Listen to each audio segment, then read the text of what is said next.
Bad morning, everybody. Today, 18, episode 77 of Bad Morning News. Welcome to Bad Morning News this morning. A couple notes. Thank you to Brave Browser for sponsoring. If you're tired of the typical corporations out there selling off all your data to the highest bidder, if you go to the show's private or personal link for Brave.com, it will benefit the show, so thank you to anyone considering doing that. And we are also looking for more hosts for Bad Morning News, so let us know in the Discord if you're interested. And with that, bad morning. It's election morning, so I definitely feel it's a bad morning. That's probably why I'm getting such a late start this morning. I didn't really want to get up. So apologies for that, for running late, but in any case, we'll get out of some different articles. Some mention the election, some don't, and but towards the end of the show, at least, I'll try to see if there's any what there is in the way of polling stations that might have any results. But it's early, obviously, so probably won't be too much. And I'll probably be around the rest. Probably just following what's going on. Um, so, and bad morning to you, Danielle, as well. Good to have you here. So this first article is from RT.com. Is Dem victory in Florida before uh, MSN, sorry about that, I messed the whole thing up. MSNBC declares Dem victory in Florida governor election day before voting begins.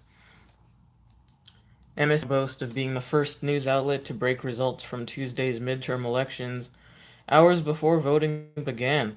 The network said it quote unquote misfired after airing a fake vote tally from Florida's gubernatorial race. Viewers watched MSNBC's election coverage on the eve of nationwide puzzled to learn that Democrat Andrew Gillum had already been declared the next governor of Florida. With 99% of the votes counted, Gillum had purportedly triumphed over his rival Republican Ron DeSantis by zero point 0.6 percentage points. MSNBC reported almost a full day before voting was set to begin. Host Chris Hayes quickly clarified the prophecy, blaming the fictitious tally, which was briefly flashed on screens across the U.S., on a system misfire. Quick clarification here, Hayes announced during the election eve broadcast. Just want to say earlier this hour we showed a graphic of the Florida gubernatorial race. May have caught your eye because our system had inadvertently populated some tests. He added that obvious not have vote totals the night before the election. Not everyone was satisfied with Hayes' innocuous explanation, however, with some even speculating that something extremely nefarious was afloat. That's not a misfire, that's a case in point example of why Americans don't trust the media, why President Donald Trump's labeling of the press as the enemy of the people resonate with the people. Washington Times columnist Cheryl Chumley wrote in a piece published by the conservative paper. She went on to question how MSNBC's graphics software could have gone rogue. Some sort of human input. Social media reactions varied widely. The mishap is proof of a dark conspiracy or an example of harmless human error, depending on whom you ask on Twitter. Moral of the story: if you prefer election fires, tune into RT. It's from RT.com. Anyway, it's the end of that article. So, yeah, it's kind of funny that they had this little mishap where they were already predicting a win for the Democrat governor's race in Florida, where apparently a couple days ago a story came out where Twitter was banned over 10,000 users for supposedly encouraging people not to vote in some capacity or telling people to vote on the wrong date. They were telling people to vote on November 5th or November 7th, and I guess Twitter didn't like that very much and took those accounts down. But if MSNBC is showing premature results, I mean, couldn't they be actually discouraging people that race if people think that the results are already in somehow? So maybe they should be have their accounts taken down. Who knows what they're doing there? Just if nothing else, it's just complete incompetence, but not surprising coming from them. And I'm sure they'll have all of their expectations, wanting to project things for the Democrats regardless, just like they did in 2016. And we see how well that worked out for them. Knowing that obviously they're totally in the tank for the liberal side. They have no scruples, it seems. But as far as, let's see, yeah, I think that governor's race is supposed to be really close, as well. So that one will probably come down to the wire, if what I've read about it is correct. Event. I'll check out some comments. Danielle says, actually, they don't seem to learn anything from anything. They didn't learn anything about predictions from the 2016 presidential election. No bias there, huh? Yeah, and yeah, I just remember watching. I didn't watch their coverage live in 2016, but I went back and saw the YouTube version of it after because I wanted to see their reactions when Hillary lost, and it was just really funny. It was a collapse, just like happened with a lot of liberal outlets on that day 2 years ago. Now it's hard to believe it's been 2 years, but yeah, here we are again. This midterms, Democrats hyping it up as being a way for them to voice their dissent. And it seems like they may not even have as good as of results as they think they'll have, and that's to me like even if they don't really have a blue wave, which it doesn't look like they'll have, I think that's kind of telling. It's kind of a loss for them because if people are so angry with Trump as they claim, then you would think Democrat would far and away take the to that doesn't seem so. That just shows that they're really out of touch. So let's see. Yeah, so I don't know. We'll have to see what kind of garbage MSNBC has to say later today. I mean, they're somewhat entertaining because they're so bizarre, but we'll see. So this next article comes from CapitalGazette.com, written by Colin Campbell of the Anne Arundel police say officers fatally shot armed man while serving protective order to remove guns. Two Anne Arundel County police officers serving one of Maryland's new red flag protective orders to remove guns from a house killed a Ferndale man after refused to, and the struggle ensued early Monday morning, police said. The subject of the protective order, Gary J. Willis, 60, answered his door in the 100 block of Linwood Avenue at 5:17 a.m. with a gun in his hand. And Arundel County Police said he initially put the gun down next to the door, but became irate when officers began to serve him with the order, opened the door, and picked up the gun again, police said. A fight ensued over the gun, said Sergeant Jacqueline Davis, a police spokeswoman. One of the officers struggled to take the gun from Willis and struck not strike anyone, police said. Another officer fatally shot Willis, police said. Neither officer was injured, police said, and neither of their names was released. Davis said she did not know whether anyone else was in the home at the time, and she did not know who had sought the protective order. Flag. The red flag protective orders are officially known as emergency risk protection orders and may be sought by family members, police, or others temporarily to prohibit people's access to firearms when they show signs that they are a danger to themselves or others. The law took effect October 1st. A spokeswoman for the Maryland Judiciary denied a request to see any and all requests for protection orders made at the residence on Linwood Avenue, citing the law, which states that anything related to an order is confidential unless the court rules otherwise.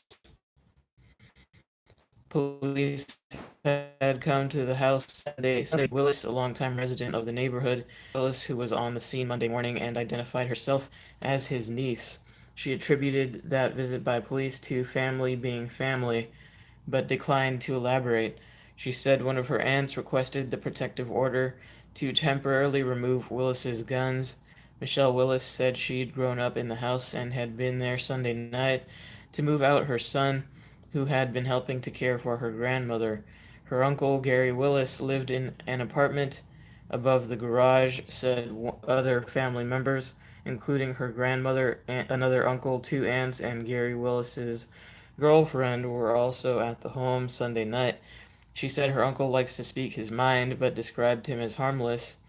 I'm just dumbfounded right now. She said my uncle wouldn't hurt anybody. Those who had been in the home were interviewed by police in Crownsville on Monday morning, Willis said.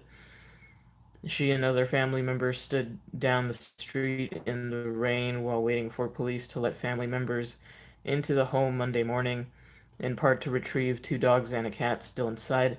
Willis said the officers should have continued to negotiate with her uncle. They didn't need to do what they did, she said. Arundel County reported 19 such red flag petitions in October, tied with Hartford County for the most in the state, according to a report on requests made under the new law by Montgomery County Sheriff Darren M. Popkin. The state has reported 114 petitions overall. And that's the end of that article. Yeah,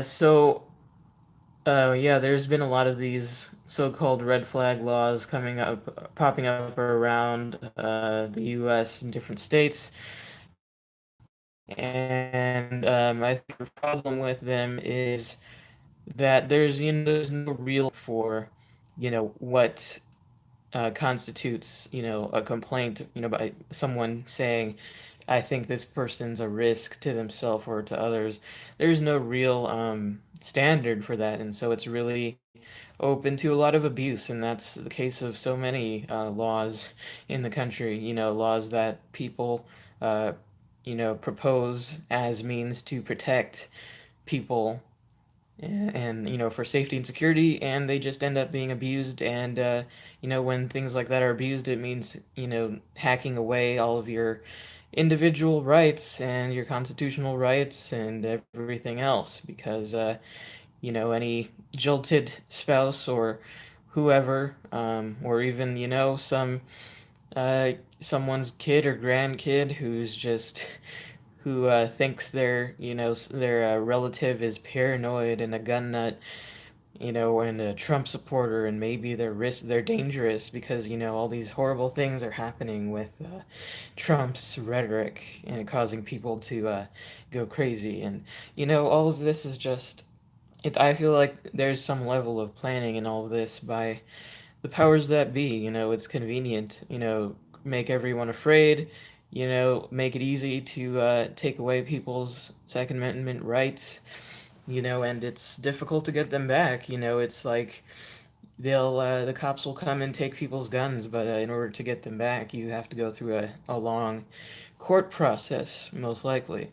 It's backwards, and it's highly ripe for abuse, and I haven't even gotten to this story where this guy ended up dead, and his family said he's outspoken but not dangerous, and I'm sure that describes a lot of normal people who have a healthy skepticism of government.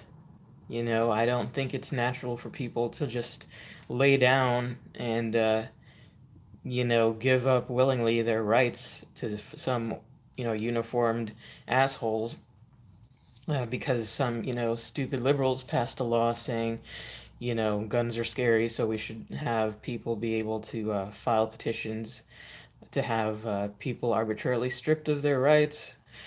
Of course, things like this story are going to happen, unfortunately. Whether it's someone who's intent on being violent toward the cops, or someone who's just defensive, they'll just end up dead, because that's the way the policing is set up right now. They shoot first, ask questions later. They're not going to stop and take the time to negotiate with the guy, because they know they're going to get away with it and no one will give a shit. That's what they do. And, all these gun control laws are just giving more and more power to the police state. And, they'll just have more authority to execute people on site, and no one will even be able to defend themselves lest they, just get executed summarily. It's just a fucking disaster. And, you know, again, I'm sure a lot of there's more than just Washington State that have gun control measures on the ballot right now, and I know Washington's is one that has a lot of also very repressive things, similar to this law. I think it does include a similar red flag type law as well. And but the liberals will just eat it up, because they don't care, and they seem to see themselves as some kind of slave to the government, and they just believe the government will only has the best intentions in their heart, and that they wouldn't dare do anything to hurt us. And so why should any individual dare have means to defend their own life, when we can just hand over that responsibility to the utterly incompetent government, just like we do with everything else, these days. And it's just very depressing, very depressing. Um, yeah, I mean, I'm just really tired of all of this going on.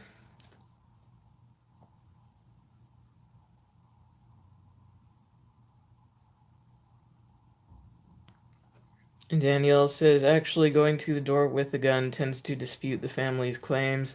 Serving a person with papers is not an occasion for self-defense. I support the Second Amendment, but common sense has come into play. I mean, like I said, it's possible, even if someone is aggressive, you know. But like I said, the deeper problem is, why is it so easy for family members to just put in these petitions to strip people of their gun rights? I mean, that is going to lead to these situations, especially. I mean, just imagine somebody out of the blue, cops showing up. If they are paranoid already, I mean, it's a recipe for disaster, and people, it's no one's business if someone wants to be paranoid and, have a gun when they answer the door. I mean, that's their right. But again, if it's police, you don't have that right. If it was someone else, I don't think. I mean, yeah, he would have the right to defend his home, but because it's police, you open the door with a gun, you die. Because someone decided they don't like him having access to his own firearms. And so, I mean, it's all just a setup for bad things to happen, you know. All the people claiming, we need to have gun control. I mean, that's what they're calling for, is having police go to door trying to confiscate guns, and there's going to be people who aren't going to want to go willingly, papers or not, or whatever. Um, and actually, if they weren't just serving him like papers, I mean, they were there to remove his guns. So essentially, they were committing theft. And why not defend yourself from thieves? I mean, I don't see anything wrong with what the man did. I think in a perfect ideal world, I think he has a complete moral. Well, not just in an ideal world. In this world, he has the moral right to do what he did to defend himself. It's only because of the false notions of government imposed upon us that you can't do that if you don't want to get shot dead. And unfortunately, that is the case. And as I said, it's not surprising that the cops shot him dead, but as I said, the ease of flagging people with these new protective orders, that have come in on the wave of gun control and whatnot, are setting people up for this disaster. Because a lot of people, whether people like it or not, aren't gonna go willingly, and it could all be prevented if not for people sending cops over and having them steal someone's guns based on who knows what, because there's no real standard of any kind of evidence. And that's a big problem because I mean there were already provisions before for someone like someone who filed a protective order. That's been around a long time, but now the difference with these new red flag things is that they're just a lot easier. You need next to like no evidence or anything to show that you're actually afraid of this person, that they're a threat. So it's all just downhill, I think. And with that, move on. I'll move on to this short in the local in a local news site, vin.com. Police shutter 18 massage parlors in suburban Seattle. Written by the AP. Police have posted notices at 18 massage parlors in the Seattle suburb of Kent saying that they will be shut down. The Kent Police Department says the notices were posted Friday morning after a months-long investigation into businesses that they say were fronts for prostitution. Police say some of the massage parlor owners and employees have been charged with crimes and that the city of Kent plans to bring charges against any customers who engaged in prostitution. Police say an investigation showed that while many of the businesses advertised massage, their real purpose was prostitution. Police say many were not licensed by the state and failed to follow regulations to protect the health and privacy of patrons. Police didn't say specifically which massage parlors were closed, but said that there are massage businesses in the city that are properly licensed and operated. And that's the end of that story. So again, I've talked about occupational licensing, the idea that businesses need to go begging for permission from the government to run a business is ludicrous and ridiculous, and there's just no excuse for that other than the government wanting their cut of money. Essentially, that's the only reason, really, wanting to, and again, cloaking it in just false do-gooderism, claiming we're here to protect your health and whatever, and save people from being forced into prostitution. But they often will claim the specter of forced sex trafficking when it's voluntary, and if it's voluntary, it's none of their goddamn business whether there's a license for these businesses or not. It's no one's business, again, but I guess I'm, crazy idealist. I don't buy into all of this bullshit. I don't need fucking politicians to tell me what I can and can't do voluntarily with my own money or with my own person. And that goes for all of these people. If they choose to engage in prostitution, that's their choice. And it's not, it's not the police's business to go around and shut them down and, pretend it's about health and safety. And, what about the health and safety that that of people they're throwing in jail. Jail's not a fun place, and they're putting people in jail for no legitimate reason whatsoever. So, who's protecting their health and safety? Not the fucking police, I'll tell you that much. Um, it's yeah. So this article mentioned what a months long investigation into businesses that they say were fronts. Like I'm sure they did. That we've already heard stories in this of this kind. Where they run stings and then police. I think in Hawaii, uh, they're they're actually allowed to engage in prostitution for purposes of busting the prostitutes, which is, hideous in all sorts of ways. It's just total hypocrisy, if nothing else. But I wouldn't be surprised if that happened in this case as well. It doesn't give, the article doesn't give many details, but as it says, um, they spent months investigating this bullshit. They should be happy that they have nothing better to do than to be shutting down massage parlors. I think that shows that it's a fairly safe place to live. That's good for people living in this neighborhood, but bad for people who just want to run a business unmolested, because the police are molesting them and stealing their money, because that's what they do, and that's their joie de vivre and their raison d'etre. And I'm in a very, very bad mood this morning, if you can't tell. But I guess that's what happens on election day. And try to read more comments here.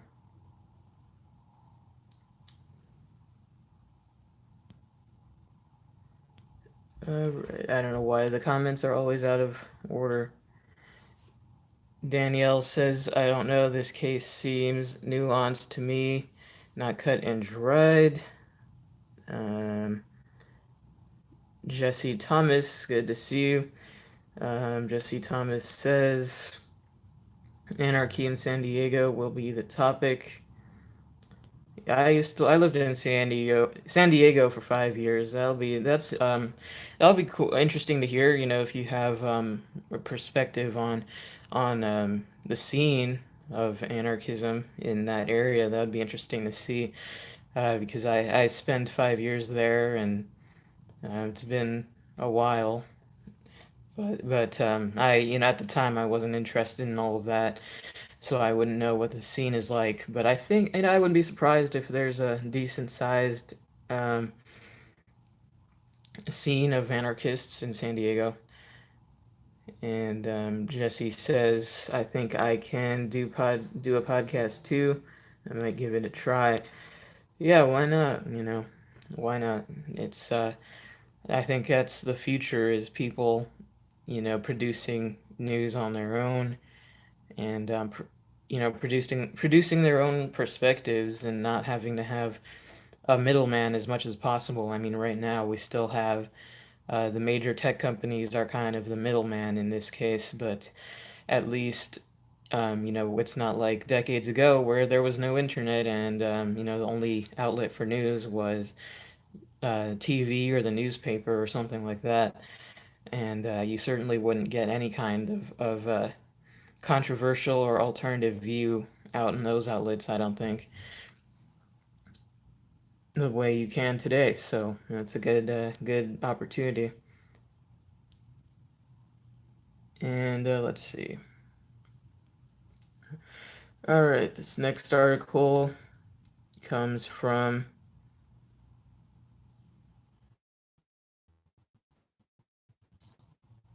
City Council to lower the age to 16. Also, city smoking age to 21.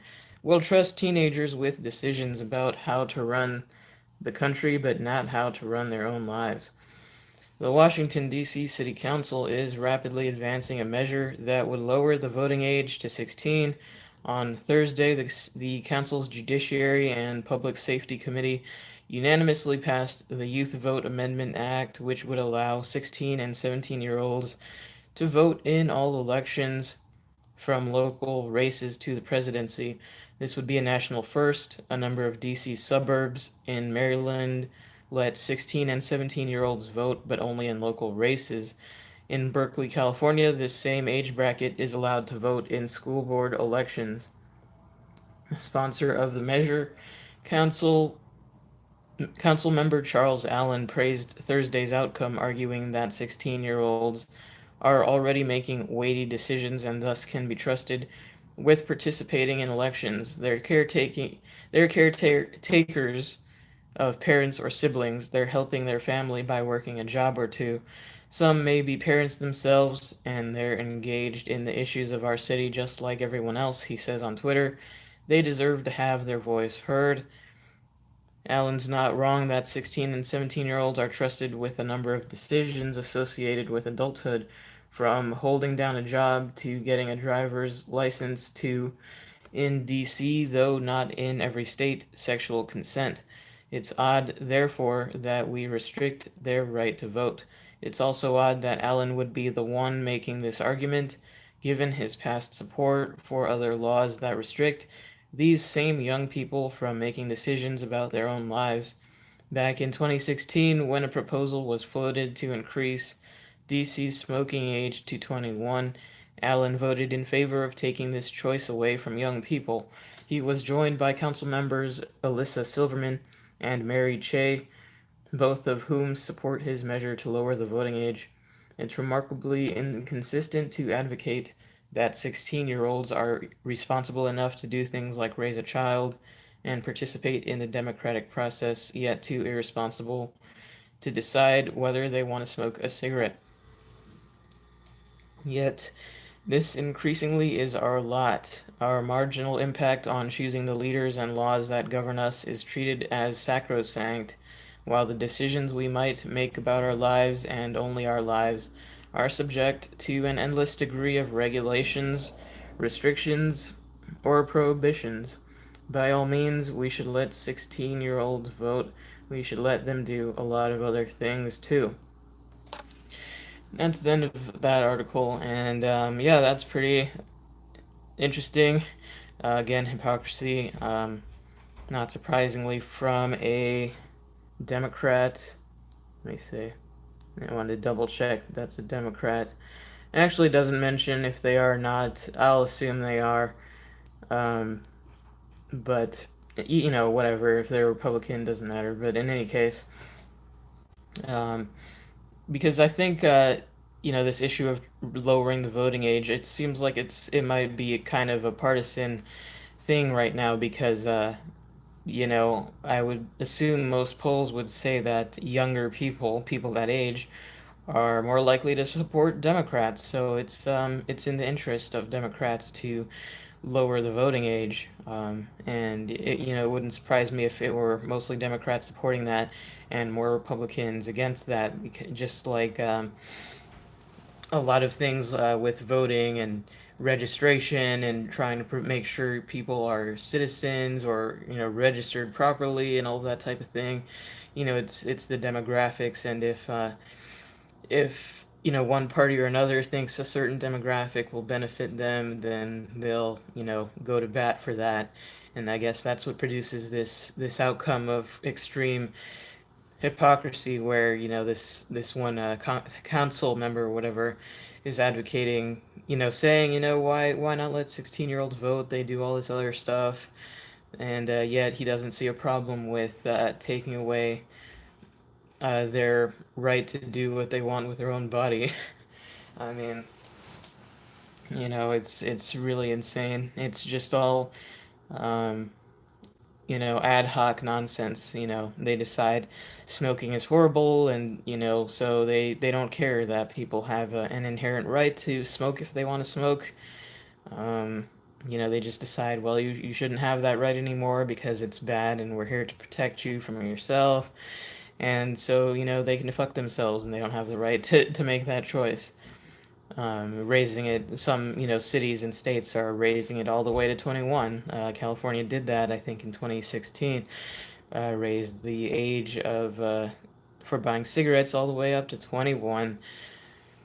Um, as if it makes any difference. I mean, I grew up in California, as unfortunate as that is, and was smoking by like 14 or 15, and I'm quite sure there were already laws in place that made that illegal. Not that it matters, and people just can't accept that. Congress people can't accept that, and so you end up with things like this. But you know. Uh, Yeah, it's just bizarre. And with that, I'll move on to this next article, also from Reason. This one's by Robbie Suave. False rape allegations against Brett Kavanaugh prove that due process matters. Judy Munry Layton admitted to lying, and Julie Swetnick's story collapsed. It's now incontrovertible that Supreme Court Justice Brett Kavanaugh was the victim at least one and probably two false allegations of sexual assault. The latest evidence comes from Judiciary Committee Chairman Chuck Grassley, who has asked the Justice Department to investigate Judy Munry Layton, a left-leaning activist from Kentucky, for allegedly making false statements. According to Grassley, Munry Layton initially claimed in an email to the committee that Kavanaugh had raped her, and he was questioned on this point during the September 26 hearing regarding allegations made by Christine Ford and others. Subsequently, Munry Layton recanted her charge and admitted she'd never met Kavanaugh. "I was angry and I sent it out," she said. Munry Layton's confession means this accusation should be definitively labeled false. Another accusation, made by Julie Swetnick and attorney Michael Avenatti, should be regarded as highly suspect at the very least, given that the accuser has contradicted her story. Both Swetnick and Avenatti were referred for investigation as well. Avenatti supplied NBC News with a witness who supposedly could corroborate Swetnick's account. Instead, the woman confessed she felt Avenatti had twisted her words. NBC felt cheated. Chuck Todd accused Avenatti of purposefully misleading reporters. "We can't say for certain whether Ford's accusation against Kavanaugh was true, false, or somewhere in between, but it's simply a fact that several subsequent allegations of sexual abuse have, to varying degrees, collapsed. This has not deterred some activist groups. We still believe Julie Swetnick," tweeted Planned Parenthood and NARAL. The ludicrousness of the progressive slogan that all self-described victims should be believed is on full display. It does survivors of sexual assault no good to take charlatans seriously or to pretend that liars don't exist. When pressure groups or the press claim otherwise, they only undermine their credibility, ensuring that the public will be more inclined to doubt future victims whose stories are embraced by these institutions. As the Washington Post's Megan McArdle writes, "It would, of course, be much simpler if women never lied about rape. Their stories wouldn't need to be interrogated. No sifting and sorting of the facts in a crime that is notoriously hard to prosecute. But we know that's not possible. High-profile false rape accusations, such as the ones in the Rolling Stone article, reflect the reality that between 2 and 10% of rape allegations are provably false. The FBI says 8% of forcible rape allegations are unfounded. The number of false accusations that can't be proved false necessarily pushes that number even higher. To act as if this weren't the case borders on wishful thinking, and it comes at a cost. NBC wasn't the only media outlet that seems to have relaxed its normal standards during the Kavanaugh hearings. The New Yorker, with exceptionally weak evidence, ran allegations of his sexual misbehavior in college. The reporters no doubt believed they were making it easier for victims to be heard, but airing insufficiently vetted allegations encourages the public to distrust the media. Actual victims won't be heard if no one's listening. The Kavanaugh fiasco should serve as a strong reminder that the press must cautiously vet accusations and that legal systems should operate in accordance with principles of fairness and respect for due process. And that's the end of that article, reiterating the fact that a lot of the accusations against Kavanaugh have collapsed already within, just months of them even being made, I guess. The whole thing obviously came up out of nowhere, with Kavanaugh. After Kavanaugh was nominated, all of these accusations just started coming out of the woodwork. And of course, the liberal mainstream media ran with it and were so ready for it all to be true. And, not surprisingly, it all fell apart upon, even the most rudimentary scrutiny, it would seem. But, as the article says, it's not surprising that people will distrust the media when they're doing stuff like that. And, they have no one to blame but themselves. And, it's just, it's ridiculous that we're at the point where people are trying to destroy the concept of due process. And, in the name of partisanship, I guess anything is palatable to these people nowadays. But let's see here.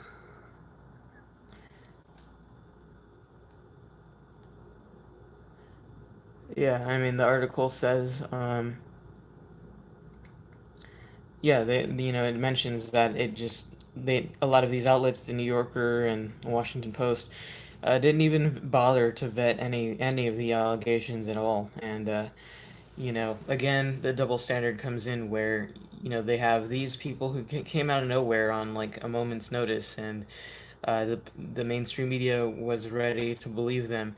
Yet you have people like Juanita Broaddrick, who's been accusing Bill Clinton with the same story, a consistent story since 1978, so 40 years. She's been telling the same story, accusing Bill Clinton of raping her 40 years ago. So, and of course, mainstream media has completely ignored her and refused to hear her story and her accusations against Bill Clinton, because he's Bill Clinton, and if you go against the Clintons, you might end up mysteriously dead. So a lot of people in the media don't want to cross them, and it's that democratic privilege, it would seem. Hillary claiming to be this icon of believe the victim, yet she conveniently doesn't believe any of the people accusing her husband there. So it's all bullshit. There's none of these people give a shit about none of these politicians give a shit about any of it. They don't care. They don't give a shit who's been actually victimized or not. I mean, it's all about winning. That's all they care about, and they'll just use whatever means they can, and whether that means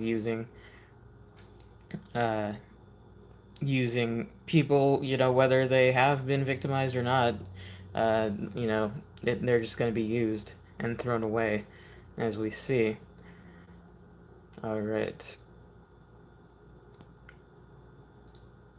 Danielle says they may be making decisions, but what are the decisions? Are they sensible? I shudder to remember what I was like at 16. Bad idea.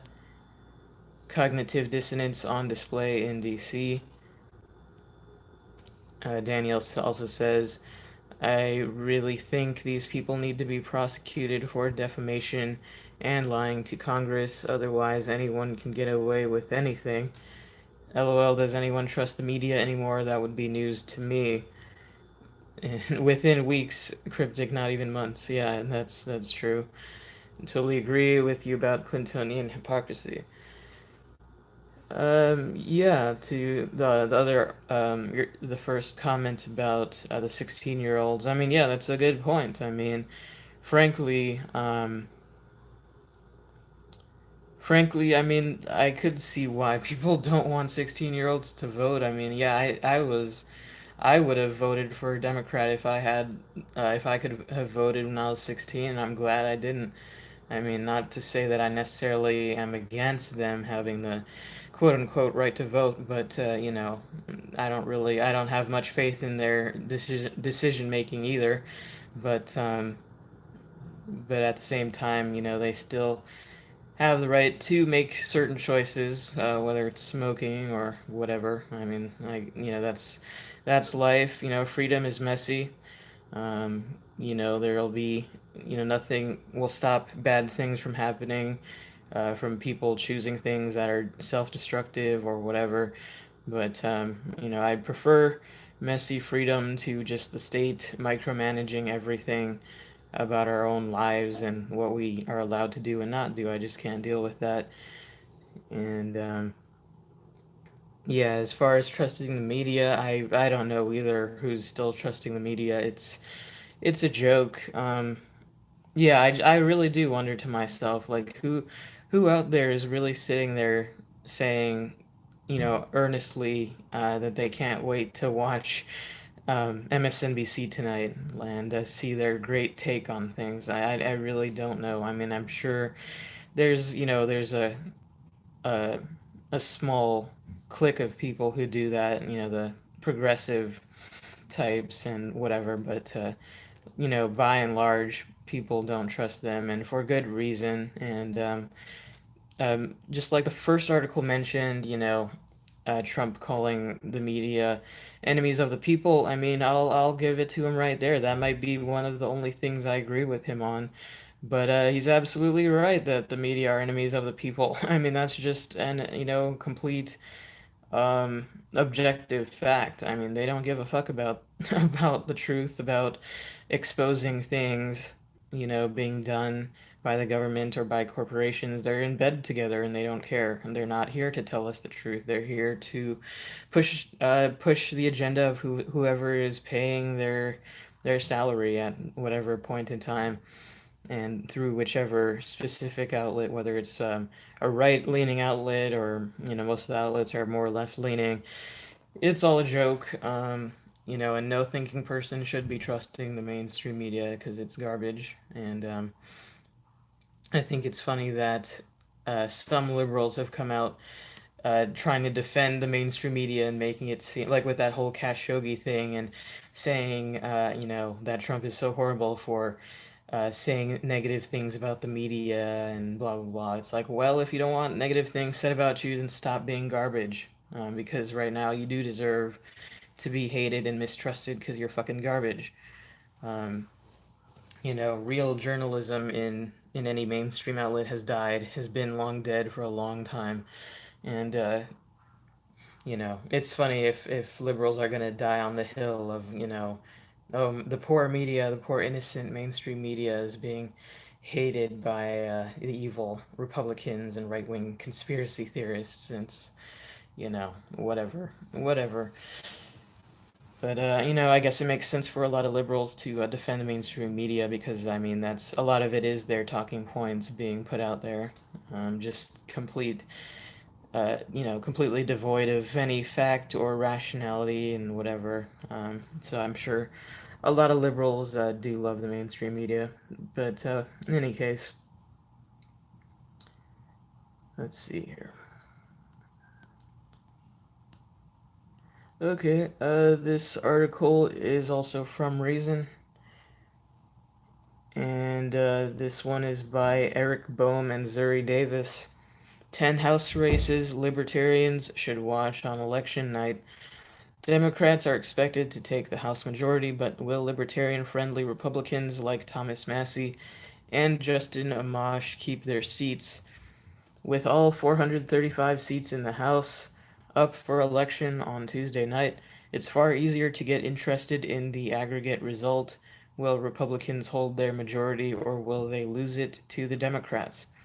The second outcome seems most likely, with Nate Silver's 538 now projecting that Democrats have an 84% chance of emerging from Tuesday with a House majority.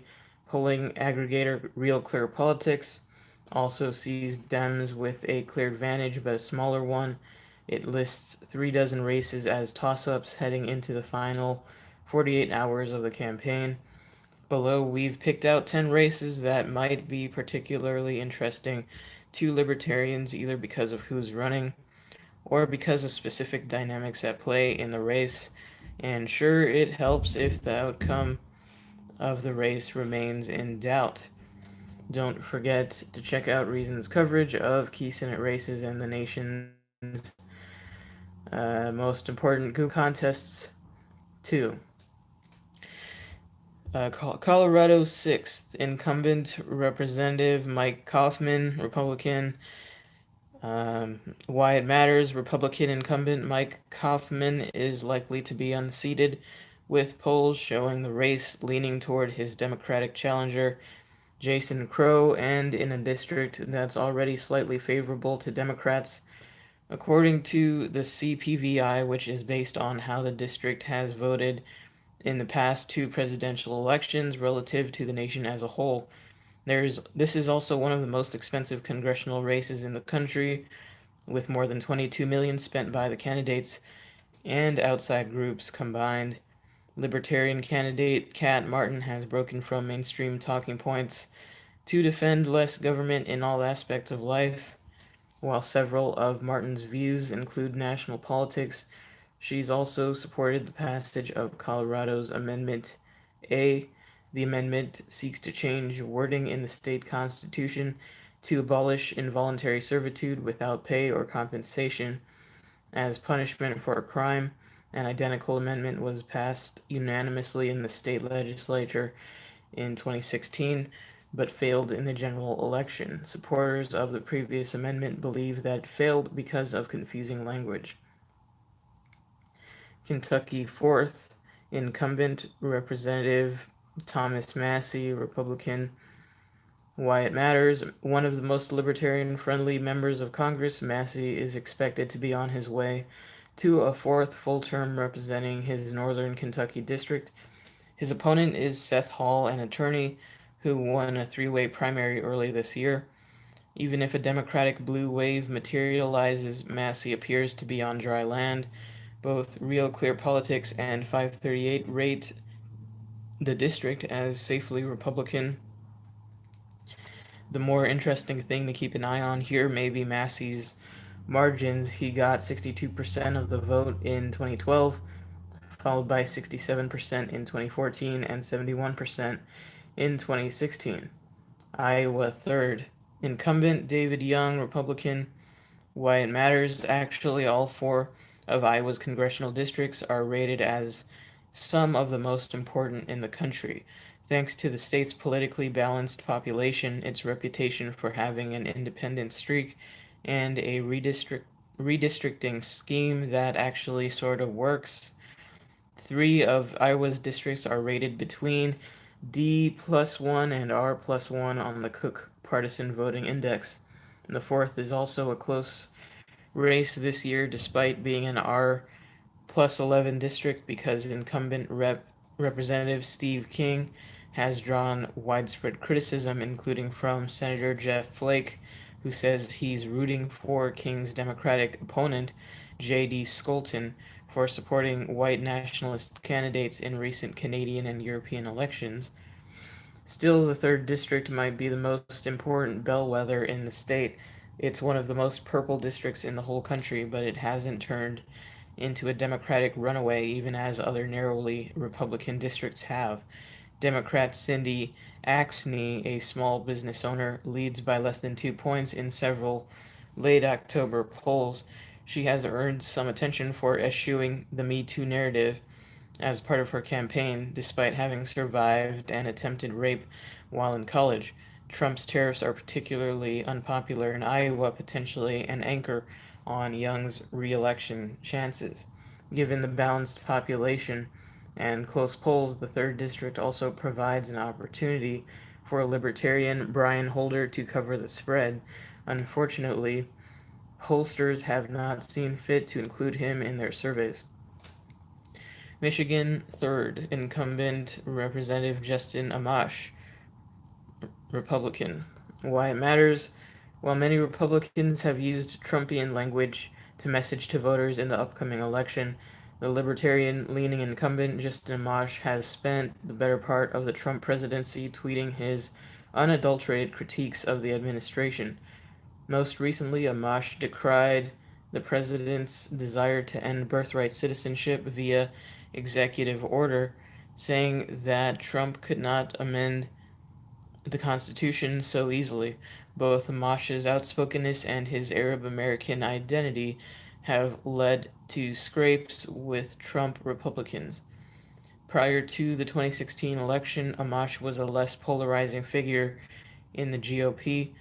Amash is a member of the House Freedom Caucus, which has roots in the Tea Party movement. The House Freedom Caucus has also been criticized in a post-Trump GOP after opposing the equally problematic Ryan Care bill after Trump relentlessly attacked fellow Freedom Caucus member Mark Sanford of South Carolina. He lost his primary. New York 14th. Incumbent none, Representative Joe Crowley, a Democrat, was defeated in the primary. Why it matters, Democrats experienced a shocking upset when Alexandria Ocasio-Cortez, who self-identifies as a Democratic Socialist, beat 10-year incumbent Representative Joe Crowley in the Democratic primary. The 28-year-old's win was considered the Democrats' Eric Cantor moment, as Crowley was widely predicted to succeed House Minority Leader Nancy Pelosi. Following Ocasio-Cortez's win, other Democratic primaries were watched closely for similar upsets. Ocasio-Cortez, who was previously an organizer for Bernie Sanders' 2016 presidential campaign, quickly became an icon for Democratic Socialists across America. Despite her success, many other high-profile candidates backed by Ocasio-Cortez and Sanders were not as successful in their races. Ocasio-Cortez is likely to win the general election. It will be interesting to see how the Democratic establishment deals with being on the political outside. North Carolina 9th. Incumbent none, Representative Rob Pittenger, a Republican, was defeated in the primary. One of 4 toss-up races in a critical swing state, this newly redrawn district, North Carolina had to reconfigure its congressional districts this year after federal courts decided the previous map was unfairly gerrymandered, is exactly the type of mixed rural suburban place that Democrats will have to win to take the House. Mark Harris, a former pastor, upset Pittenger in the Republican primary. He's a hardcore cultural conservative who has preached that women should be subservient to their husbands and should shy away from careers.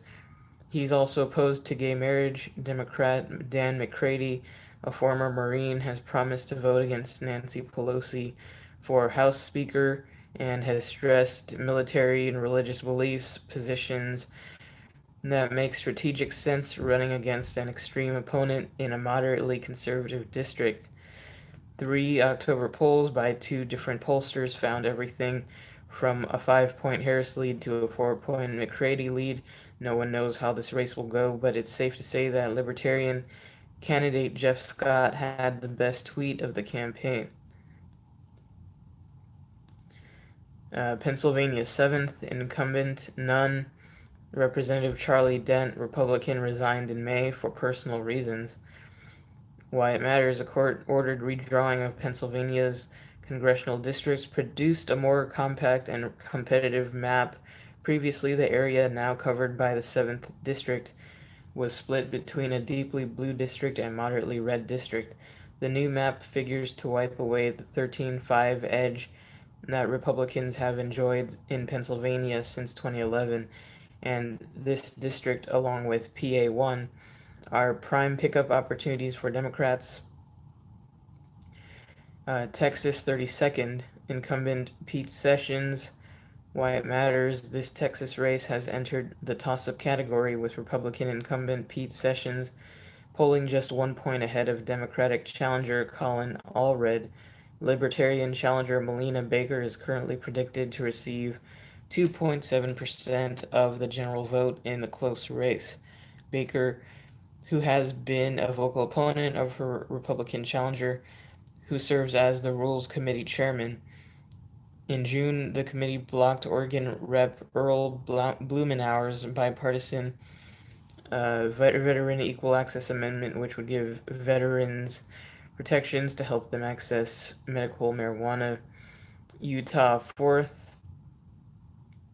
Representative Mia Love, Republican.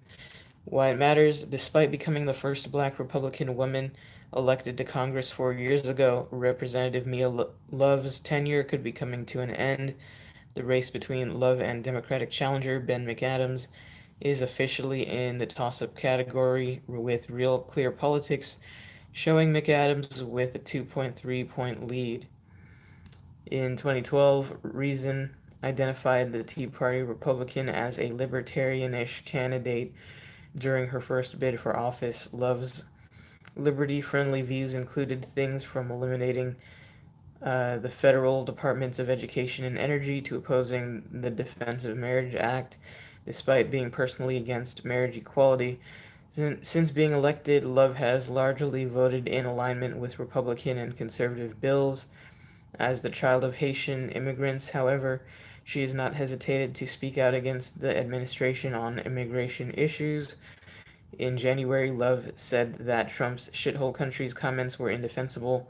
Both Love and McAdams also recently opposed Trump's desire to end birthright citizenship with an executive order.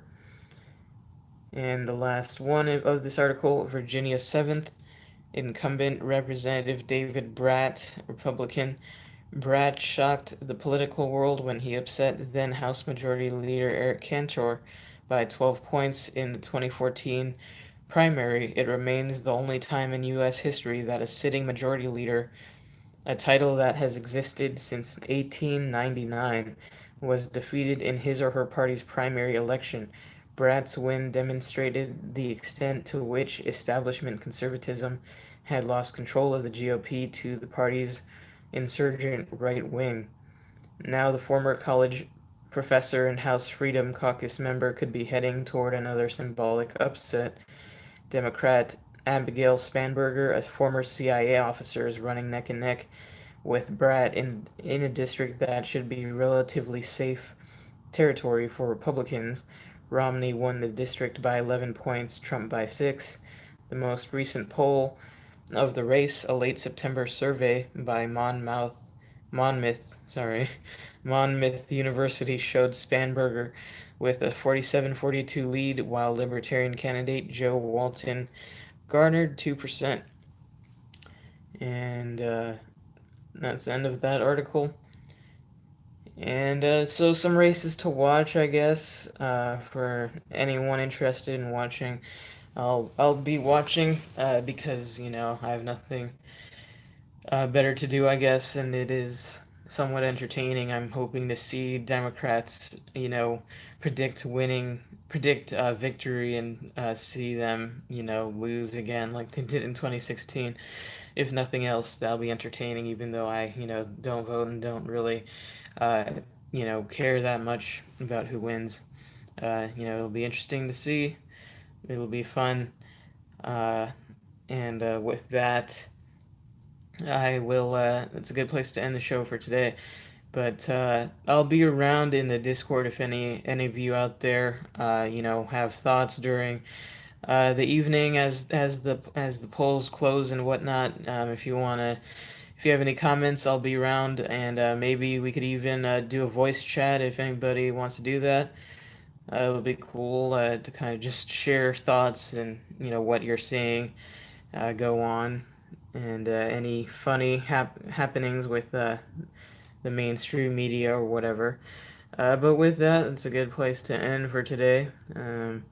So we'll see you tomorrow. See how this some of this pans out. I don't know if all the votes will be tallied by tomorrow morning, but given how close a lot of the races are. But we'll see where we are tomorrow, and links to the articles will be in the description box. And let's see, any last comments here. Danielle says the MSM is the liberals' political cudgel. That's true. And yeah, with that, have a bad morning, everybody. Remember, screw the state, fuck the system, and have a bad morning.